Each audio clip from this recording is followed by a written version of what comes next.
Okay, I want to welcome you to our second keynote speech in our debate area. And I hope everybody has their device. I'm told it will not administer an electric shock should you give the wrong response, so don't be afraid. We're very lucky today to hear from Gordon Mitchell.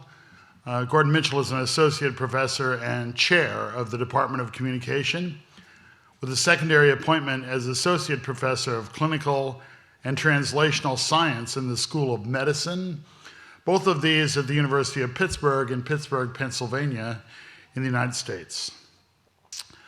Professor Mitchell's research program focuses on rhetoric, argumentation, and debate, especially in military and medical contexts.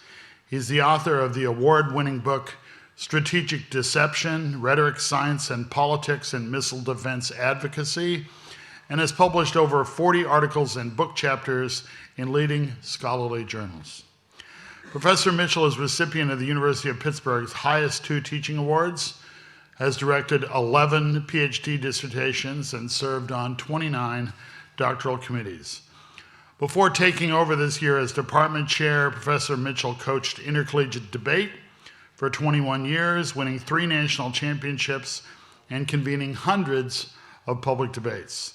As an undergraduate student debater at Northwestern University, he was half of the top-ranked two-person team in the nation in 1988 and the top individual speaker at the 1989 National Debate Tournament. A former president of the American Forensic Association, Mitchell currently serves on the International Society for the Study of Argumentation Planning Committees. Please join me in welcoming Dr. Gordon Mitchell.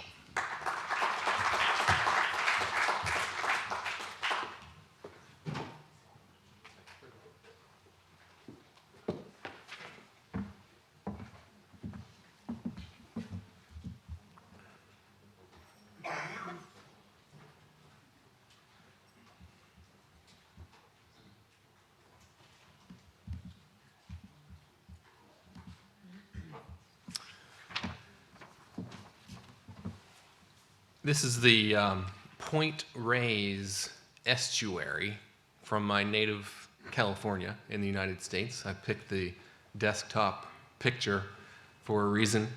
Following the great Norwegian argumentation scholar Arne Næss, who you may know also coined the phrase deep ecology, it becomes possible to appreciate the estuary as a visual metaphor to express the dynamic quality of the argumentation unfolding here in Doha.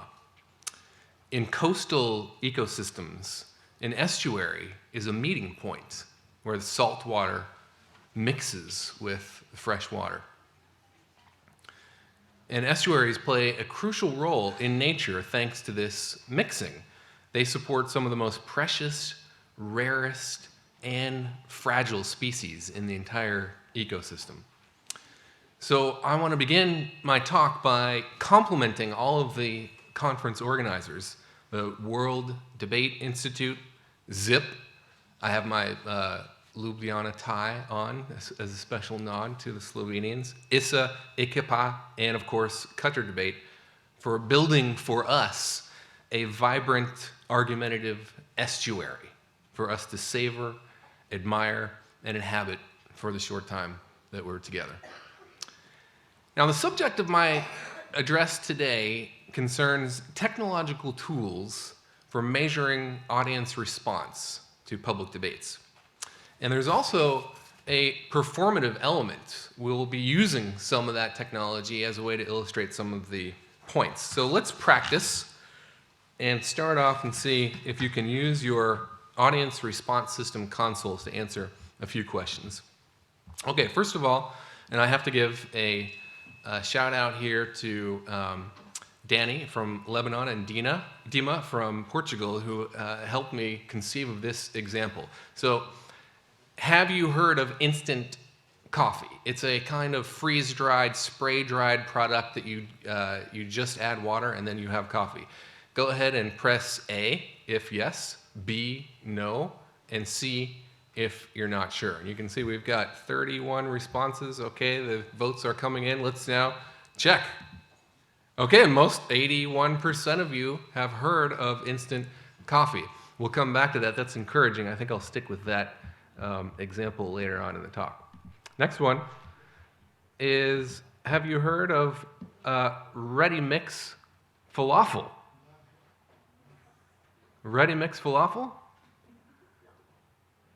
Okay, let's check on this one. Can it top 81%? Not so much. No, okay, we're going to stick with the Nescafe. Okay, it seems like the system is working well. Everyone is voting pretty quickly. Let's move on to a little bit of a more serious question. The next one.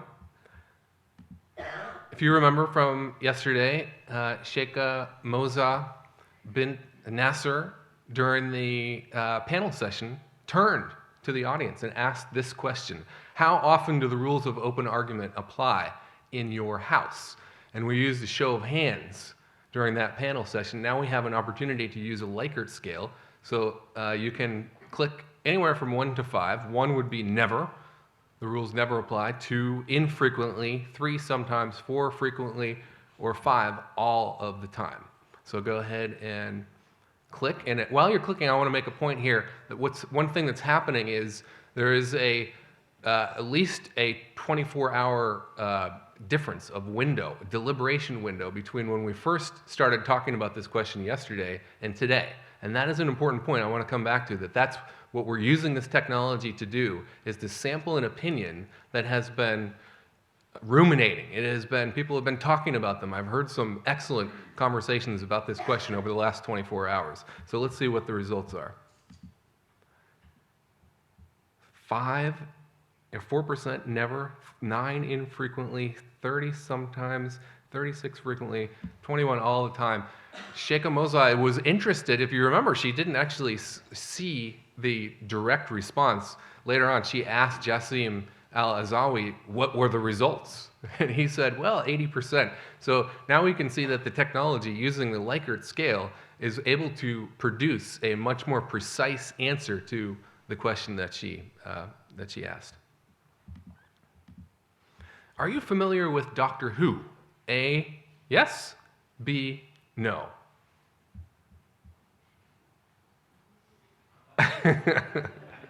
Okay. I had it on good information that it's actually been dubbed into Arabic in some places, but maybe not circulating so widely. Do you want to see what happens when Doctor Who meets debate? It seems, well, there's some unsure, but mostly people are excited about that.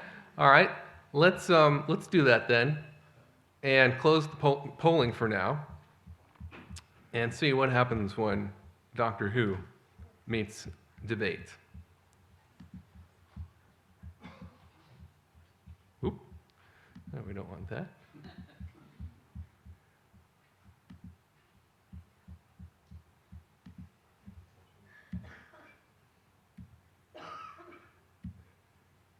Dialogue and other things beginning with the letter D is... Okay, we're going to start over here. Sorry about that. This is, by the way, before we get into, this is a picture of Paul Lazarsfeld and Frank Stanton working on a technology called the program analyzer from the 1940s in the United States. And we're going to talk about that technology and what has happened to it recently. To bring you Flashpoint, and we've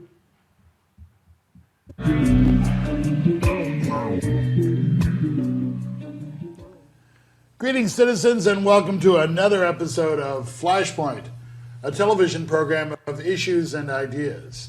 Flashpoint is brought to you by the Lawrence Debate Union, which is an endowed co-curricular activity at the University of Vermont, and is designed to train UVM students in the arts and skills of debating, and then have them debate competitively and educationally with other sentient creatures around the region, around the nation, and around the world. One of the other things that the Lawrence Debate Union does to try to promote discussion, debate, discourse, dialogue, and other things beginning with the letter D is to bring you Flashpoint. And We've done that a lot. That's why this is show number 442. So that clip is an illustration of how the tradition of public debate in the United States is not only very strong in general, but it's also strong within the academy and students leading the way, in this case on television at the University of Vermont, 442 times over the last decade or so to stimulate civic engagement, public argumentation, critical thinking about issues of the day. Here is a poster from an earlier era, 1960s, NBC major network broadcast on the weekends of public debates by college students on major issues of the day. We're going to go into another clip. This one is from the VHS era, 1988, 25 years ago. This is a student-led public debate in Washington, D.C. Tonight's debate will be conducted under the rules and traditions of the world's oldest student debating society, the Oxford Union. To explain tonight's proceedings, I now present to you our moderator, Frank Luntz, an American who served as captain of a past Oxford Union debating tour. The purpose of tonight's debate is for you in the audience to get up and to participate. And that means that you have to get up out of your seats and intervene on the speakers when they are in the process of speaking. Because if the audience doesn't participate, if you just sit here and watch, and you don't get involved, you will not get the most out of this program. We've got a very controversial debate tonight. We truly have the best student speakers in the world, and we've got some fine, distinguished, invited guests here as well. No, you didn't know that. Sarah didn't know that. Just reappointed for a Their second term. argument boils down to this, however, that the public should not be allowed access to an entire category of information. Remember, the opposition in today's proceedings is not defending the right to be titillated, but rather the right to be informed of relevant and pertinent political facts. And that is a serious claim, actually. I was a much better rock skipper than both Michael Gove, Scott Mayberry, and Frank Luntz, and this is the evidence, a recent world record that was set earlier last year.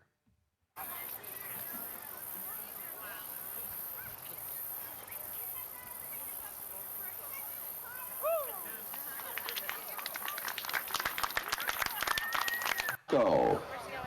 Okay, can we get that world record on video? There. This would be the world record for stone skipping while a child is in your hand. Yes! But really the question is, what happened to Frank Luntz, the moderator? Every day, The situation in Baghdad remains tense. your world is affected by bold ideas What we're doing here in this immigration battle is becoming a bilingual nation, and that is not good. strong opinions, Goddamn America! and questionable judgments. Will the jury find the defendant not guilty of the crime of murder? But in the sea of talk shows, news pundits, internet bloggers, talking heads, and political gurus, there is one true voice that is missing. The voice of the people. Now, the people are finally going to get their say. Thanks to this man. With the help of pollster Frank Luntz, the pollster Frank Luntz is here. Frank Luntz, you are a master at words. Highly respected. He is the guru of politics. One of the most sought-after political analysts in the world. Internationally renowned. Frank Luntz, the Nostradamus of pollsters. Frank Luntz is the world's expert at finding out what people think. Everyone grab your dials, please. While the audience watches the president's performance, its reaction is being measured sentence by sentence, translated electronically to a television screen. It's almost like an EKG. It gets inside your heart and inside your head. So we know how they're reacting to every word, every phrase, even facial expression. So what you saw at the end there, Frank Luntz deploying the dial meter. It's called the Perception Analyzer, marketed by a firm in the United States. It's his key technology that has actually served as the foundation for his punditry. But you can understand it by reconstructing the history of technology that measures public debate responses, going all the way back to the Roman Senate. and the concept of the division of assembly that subsequently was adopted in British parliamentary debate tradition. The idea was you would vote with your body. So you would leave during leave a designated exit at the end of the debate in order to register your vote. Early 20th century, 1930s era, this is a ballot. It's called an audience switch ballot for a public debate at the University of Pittsburgh. The idea was the audience received paper at the beginning and marked their pre-debate opinion, and then after the debate, another ballot, and they counted up the change or the shift, and that determined the winner. So this is paper as the technology to measure audience response.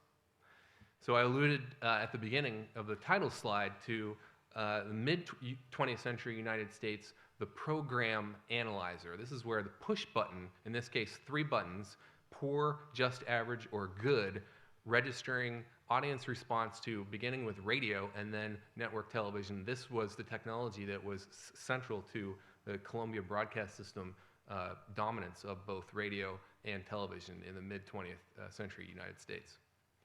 Today, we have not the program analyzer, but it's been renamed perception analyzer.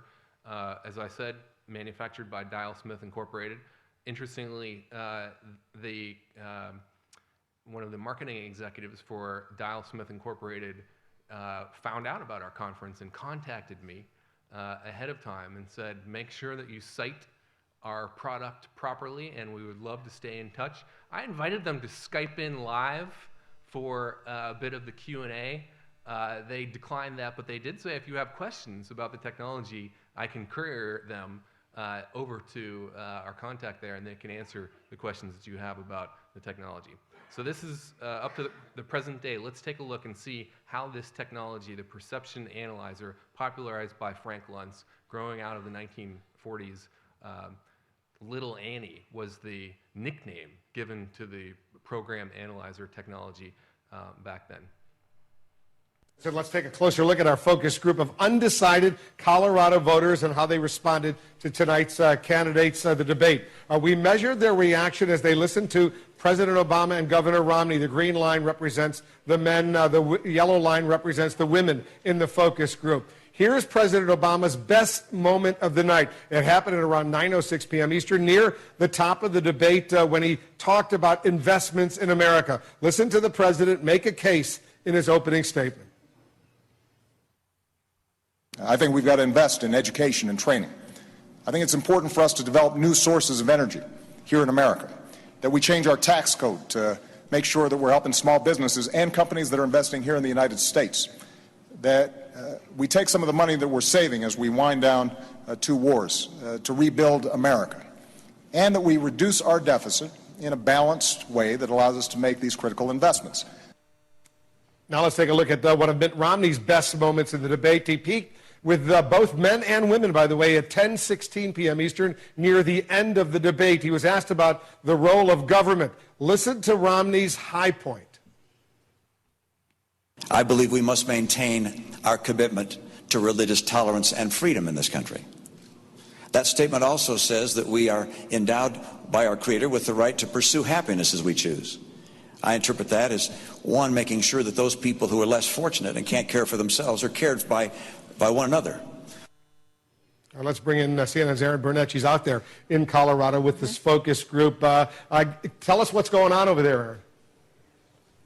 All right, well, this has been a pretty interesting night, Wolf. Everyone here was listening, and I was looking over. There were little dials going left and right, left and right. This is an undecided group of voters, Wolf, so they didn't like when either candidate got negative or stomped on the moderator, but they did, as you just pointed out, react in particular to those 2 moments. The overall takeaway here, though, was of those moments that scored incredibly high, Romney had more of them in our audience of 39 undecided voters than Barack Obama did. 7 of them, and about only 4 for Barack Obama.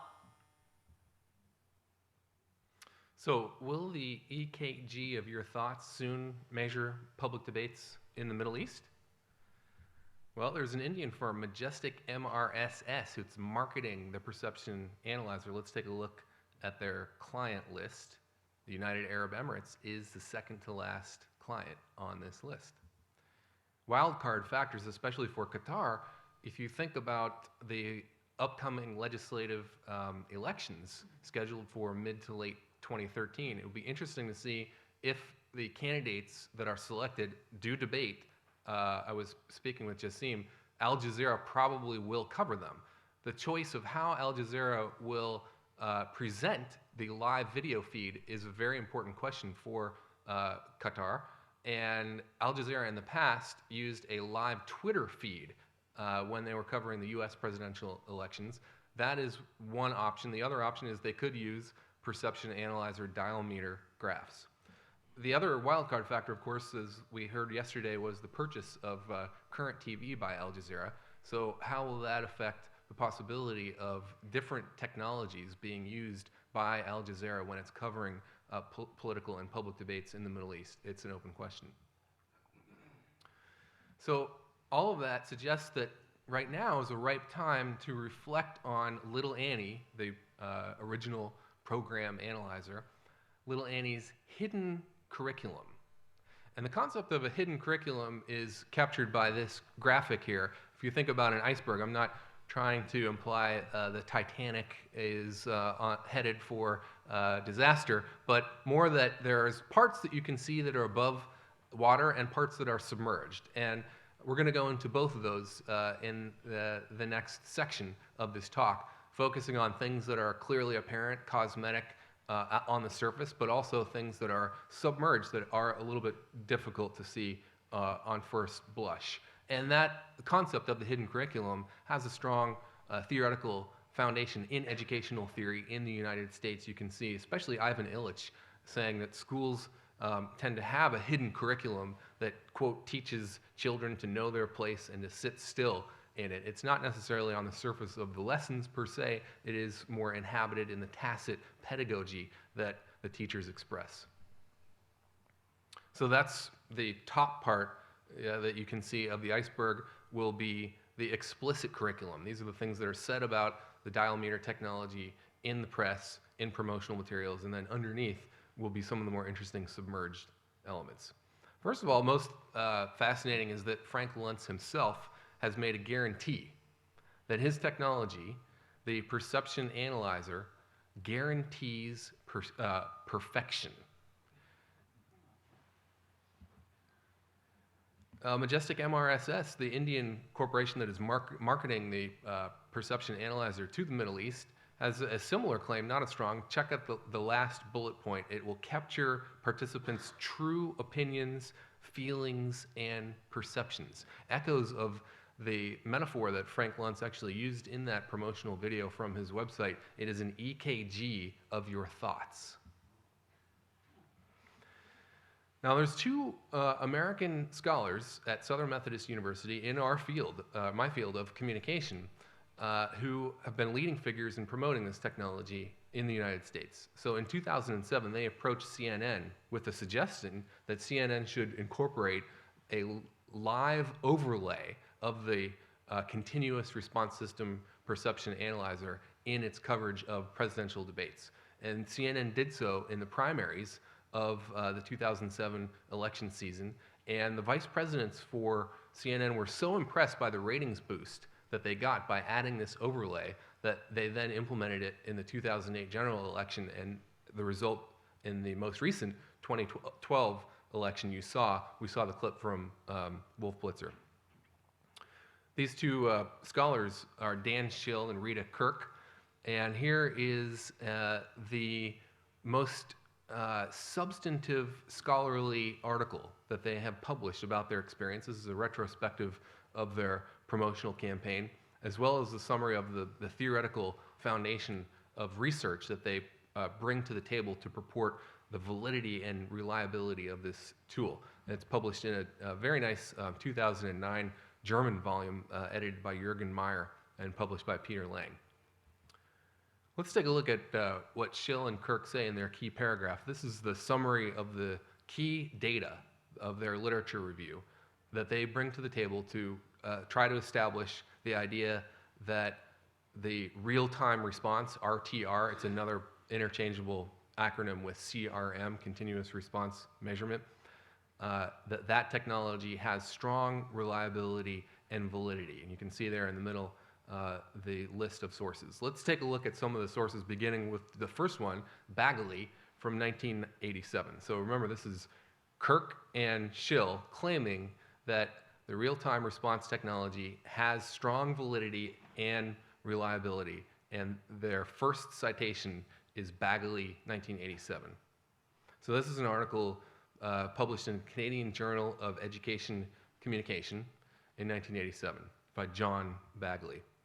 In the abstract of the article, this is what he says: the validity and reliability of continual response data are open to question.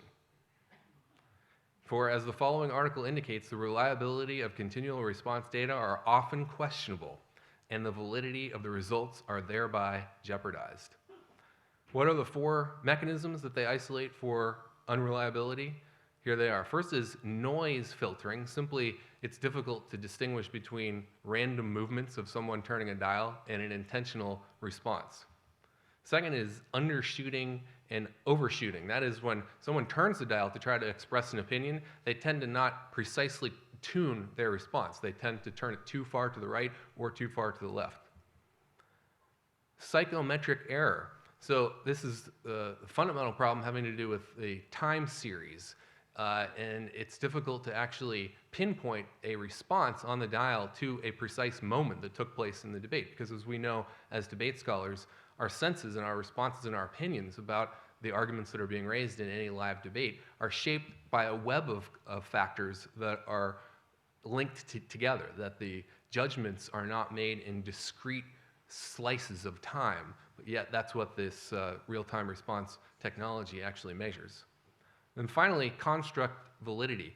The graphics themselves are very beguiling, so much so that during the course of this study, this Bagley 1987 study, there was a television producer who fired a program presenter on the grounds that they were getting low responses by the test audience. And Bagley, the scholar, had to try to intervene to say, no, don't do that, because the data are not reliable enough to cost someone their job.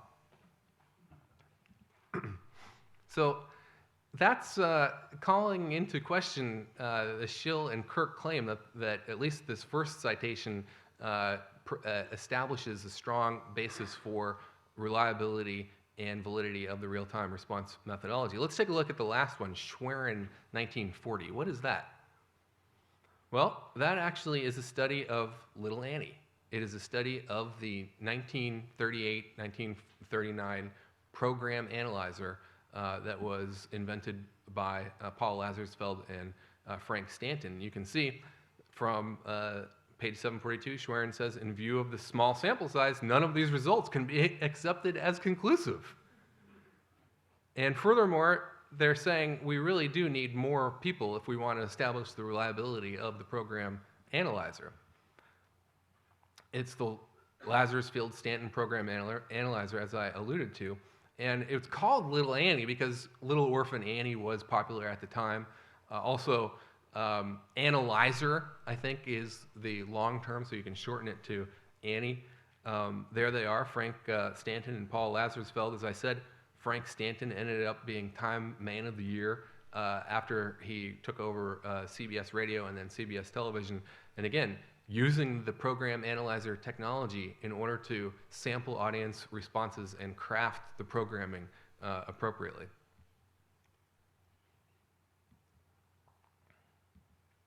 So Schwerin was right. There needed to be more studies, and there have been a lot of studies, and in fact, some of the studies are convincing. My new friend Karsten Reinemann in Germany is probably the leading scholar in the world, and his studies of this technology are much stronger than the conclusions, for example, presented by Bagley. But this begs the question of what these studies are actually analyzing. Almost all of them, with the exception of 2, and I'll talk about this in a second, look at the performance of the tool in a controlled laboratory setting. So, for example, here we have the controlled laboratory setting of the original Little Annie experiments from the 1940s. A small number of people sitting around the room, given stimuli and asked to actually respond by, in this case, pushing a button. But that's not exactly how the technology is being used these days. These days, as President Obama is watching here, he's watching CNN coverage of the Biden-Ryan vice presidential debate, and you can see the continuous response measurement graph overlaid on the bottom. So this is not strictly an experimental setting. It is more a news setting, or it is the presentation of a live debate with an overlay that accompanies the actual feed of the candidates debating. And this is a application of the tool that is very understudied. There are only 2 studies that I could find, 2 published studies and 1 German dissertation on the question of how does the continual response measurement overlay affect audience members when they're watching live political debates. And it gets even more complicated when you see things like Soledad O'Brien there starting to make claims that, in fact, the overlay functions as a poll, that it is representative of a large group, perhaps the entire nation, of public opinion. Because it is not representative, and in fact, the advocates and the analysts who study this make this key distinction. It's not functioning in a polling mode at all. It is simply information for people to observe and take as they wish, and hopefully be critical about consuming it. But journalists really do tend to frame it as a poll, and they go even a step further here. Let's bring in CNN's Aaron Burnett. She's out there in Colorado with this focus group. Tell us what's going on over there, Aaron. All right, well, this has been a pretty interesting night, Wolf. Everyone here was listening, and I was looking over. There were little dials going left and right, left and right. This is an undecided group of voters, Wolf, so they didn't like when either candidate got negative or stomped on the moderator, but they did, as you just pointed out, react in particular to those 2 moments. The overall takeaway here, though, is of those moments that scored incredibly high, Romney had more of them in our audience of 39 undecided voters than Barack Obama did, 7 of them, and about only 4 for Barack Obama. Aaron Burnett is turning the continual response measurement overlay into a tally of high points, resulting in her declaring Mitt Romney the winner of the debate by virtue of the fact that he had 7 high points on the graph versus 4 by Obama. Totally unsupported by the literature. In fact, the most enthusiastic defenders of the validity and the reliability of the tool would say this is completely unsupported. Yet, it continues to be cited as something that is reliable, and that's why this concept of a slope, a validity slope, seems to explain the fact that the tool is being applied to more and more contexts, stretching the supporting research so thin that it actually can no longer be declared actually valid when it is used in those modes. This is an article from U.S. scholars Ronald Green and Darren Hicks. They have a very interesting analysis of primarily the mid-20th century intercollegiate debate as what they call cultural technology. And in this article, they're explaining the political implications of what happens when you educate students in a particular model of debate, in this case, switch-side debating. And I want to borrow their concept of a cultural technology to begin to ask the question, well, what kind of cultural technology does the continual response measurement overlay actually, what implications does it have? How does it work as a hidden curriculum in terms of teaching things to citizens? And this is where some social science psychology research becomes very important. For example, this is one of the 2 studies that I cited that exists about the effect of the continual response measurement system overlay on actual audiences. And so this is James Weaver from Emory publishing with some colleagues in the journal Computers in Human Behavior in 2009.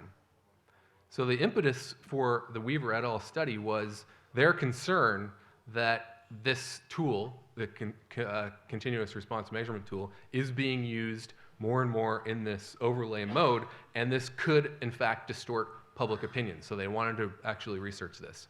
Their design was they used a music video, a Donna Summer music video. They wanted to stay away from politics in order to avoid some distorting effects of the political content.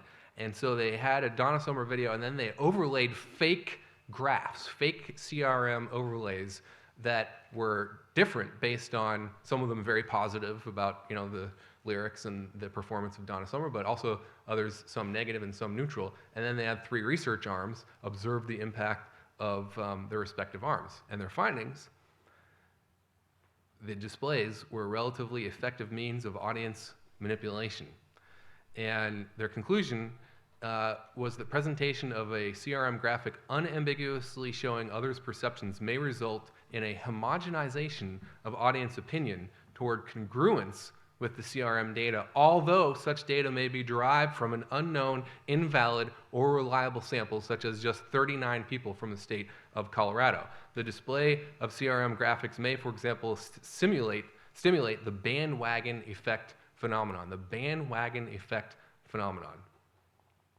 And in fact, this is the second study from Stephen Fain et al., published in Political Psychology, 2007. This was a political debate. It was the Reagan-Mondale 1984 debate. They made 3 videos again and overlaid the videos with fake CRM graphics. One of the graphics showed Reagan scoring high on the graph. The other one showed Mondale scoring high, and then one in between. And the net effect was a 36-point difference among the research groups. So the effect in terms of the bandwagon effect of the CRM overlay actually teaching citizens to prefer those candidates and interpret what they're seeing in the live feed consistent with the purported data that were being provided in the overlay is very powerful. So that leads to the question of, obviously, this is interesting to politicians. For example, John Howard, the Australian Prime Minister, insisted as a condition of his participation in 2007 leaders debate that this CRM overlay not be used because he didn't come off very well on camera, and he was worried that, in fact, the CRM overlay would bias voters against him. So that is certainly one effect, that it can, the use of the technology can privilege one type of candidate over the other. But there's really a deeper aspect of this in terms of the hidden curriculum, what the actual technology teaches citizens to be, what it actually suggests that they should, how they should digest information, how they should make decisions. And this, fascinatingly enough, if we go back to the 1938-1941 Princeton Radio Research Project that Frank Stanton and Paul Lazarsfeld used as the launch pad for the program analyzer, lo and behold, there was a figure from the Frankfurt School, Theodore Adorno, who was brought over by the dean of the Frankfurt School, Max Horkheimer, to come to Newark, New Jersey, and engage in this Princeton radio research project. He ended up being very critical of Little Annie, and you can see that he concluded here in an article in 1945 saying the guiding interest behind such investigations is basically one of administrative technique, how to manipulate the masses. And this is where the Nescafe coffee example comes back in, because the metaphor that Adorno used to actually describe the distorting effect of Little Annie in terms of a measurement tool on public opinion was that it's like Aunt Jemima ready mix for pancakes extended to the field of music. They were doing an analysis of music on the radio here, so that's why Adorno is talking about music. But he says, the listener suspends all intellectual activity when dealing with music and is content with consuming and evaluate its gustatory qualities, just as if the music which tasted best were also the best music possible. So I'm not sure if the Nescafe coffee tastes as good as the genuine coffee, but it still captures the idea of a ready-made, quick mix public opinion. You can, in fact, measure public opinion in a very fast, uncritical way using this technology. This is what Theodore Adorno was saying about Little Annie in 1945. We're going to skip this clip. And notice that Nate Silver, who is probably the hottest political pundit in the United States right now. He's risen to notoriety because he was successful in predicting the outcome of all 50 states in the 2012 election. In 2008, he criticized the CRM overlays and used almost exactly the same logic as Theodore Adorno. He's saying the problem is that they're too fun to watch. It's hard to avert your eyes from them. It's hard to separate your own independent reaction from theirs. And that once you get sucked into it, it's just a vicious cycle. And basically what citizens are being taught is don't think for yourself, just look at the graph. This is a problem because some psychology research shows that when you reduce time for decision making, this lessens our cognitive control, which is our ability to flexibly regulate responses based on conscious goals. That results in more judgment errors and uncritical reliance on stereotypes. So actually the dial meter is asking you to make a judgment every second, or sometimes even every 1/7 of a second. But it seems odd that in fact that's how you would decide your opinion in a political debate. Yet the technology and the collation of the data and the presentation of the data on the graph all makes this assumption that in fact this is how citizens should approach their deliberating about public debates. Malcolm Gladwell says this is something that we should be very concerned about because it could actually result in something called the Warren Harding error. So he says Warren Harding was actually a terrible US president, but he had a lot of redeeming qualities. And basically his hypothesis is the only reason why he was elected was because citizens just formed a judgment about him based on thin slicing.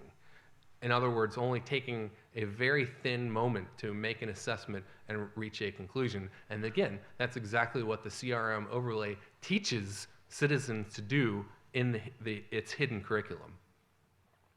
So the final takeaway question for a set of questions for argumentation scholars, first about the role of technology in public debate. How can communication technology be developed and used to best promote the values embodied in the notion of argumentation as empowerment? And I want to make the point clear that I'm not trying to say all technology should be banished from political debates. In fact, that's why I tried to integrate the audience response system into the presentation as a way to perform that there is an alternative of a way to use technology that avoids thin slicing, incorporates longer-term deliberative judgments into audience feedback, and does so in a way that has a hidden curriculum that is much more powerful and emancipatory.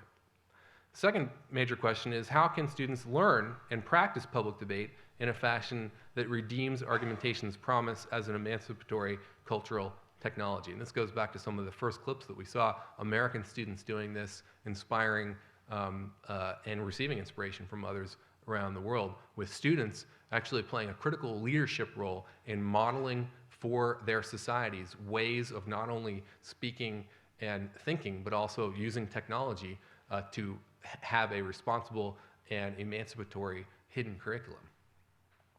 So finally, summary, the perception analyzer era has arrived. The technology is spreading vertically, it's gaining depth in the US market, and it's also spreading horizontally. So we've seen marketing in Asia, Europe, and the Middle East at a rapid pace. The scope of the tool is expanding from the early examples of controlled laboratory experiments to the use of the technology as an overlay to accompany live video feeds of political debates. And with this, we have the attendant phenomenon of journalists such as Soledad O'Brien and also CNN's Aaron Burnett framing their analysis of the CRM overlay as a poll.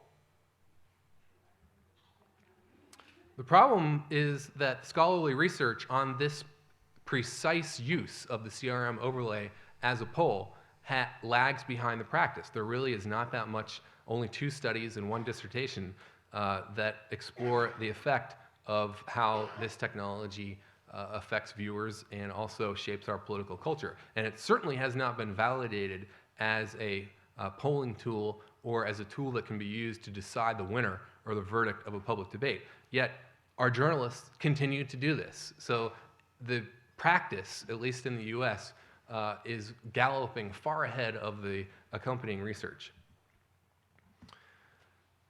And finally, the continual response measurement system overlays hidden curriculum is really important to grasp the big picture here, because Theodore Adorno's critique of Little Annie was prescient. The CRM overlays teach citizens to form snap judgment, error-prone and prejudiced opinions, although this pedagogy remains submerged. And the danger here is that uncritical embrace of the continual response measurement technology courts repeat of what Malcolm Gladwell called the Warren Harding error. Thank you very much for your attention.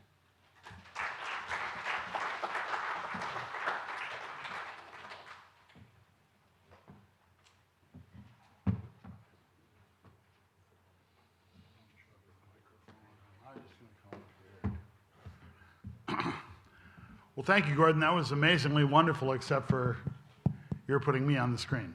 If we have some questions, I can't see you. Someone has our microphones. They're up there.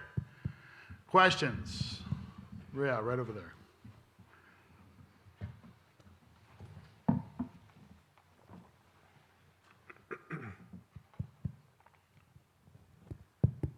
Hi, Eric Barnes from Barton Smith.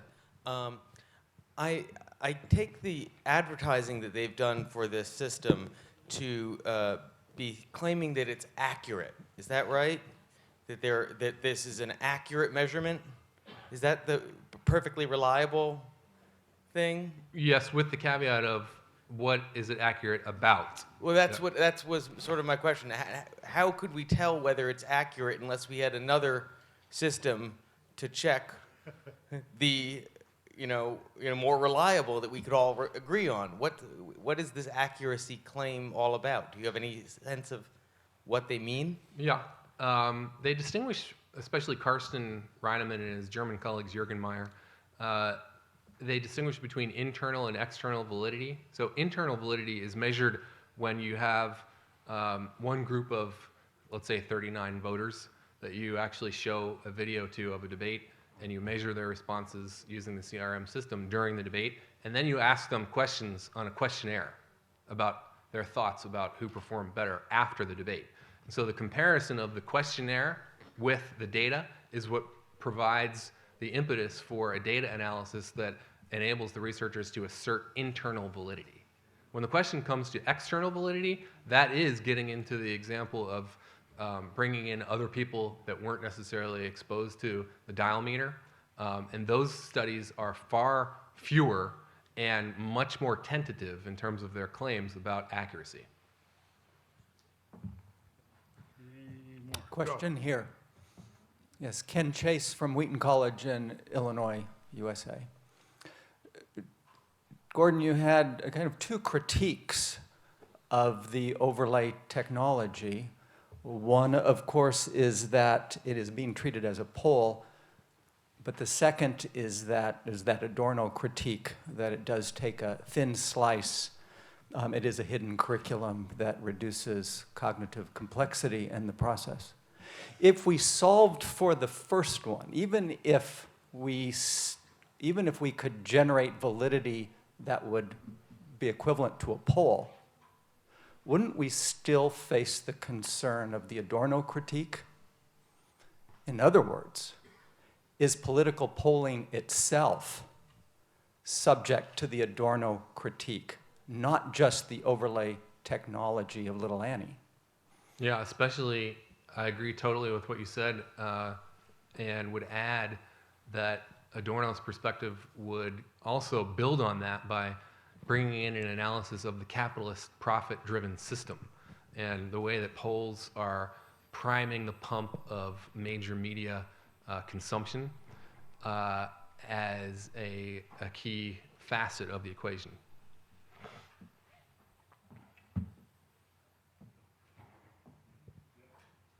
Where goes the microphone?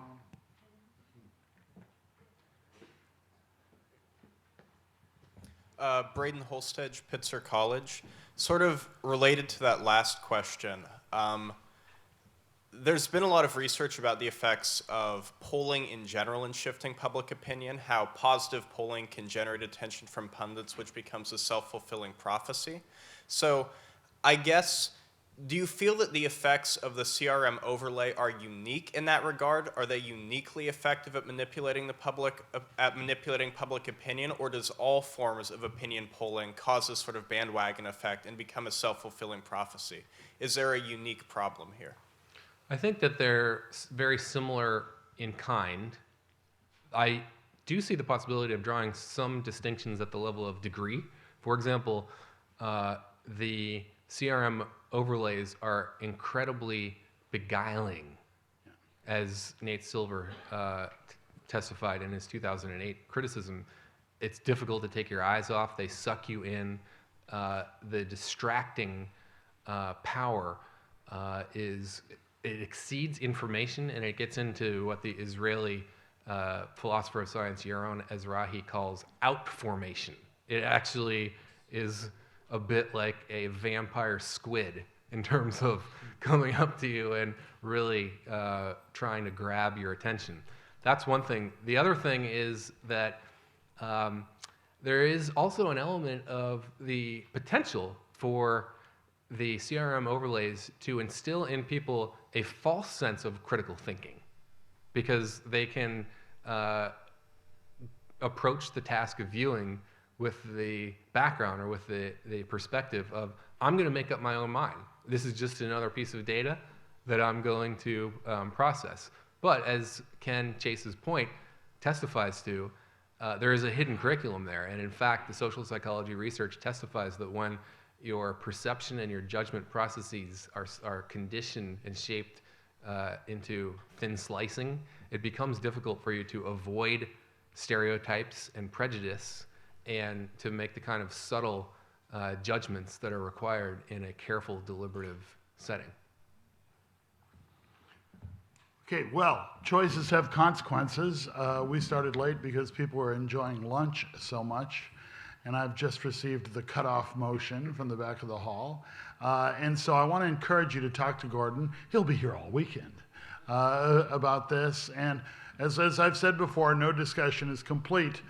I do want to tell you that at 5:30 or 17:30, buses need to leave from here to go back to our hotel so you can freshen up for the gala dinner. So please keep that in mind. We're going to have a brief coffee break and then start those sessions. But I really think we need to thank Gordon for what was a fascinating presentation.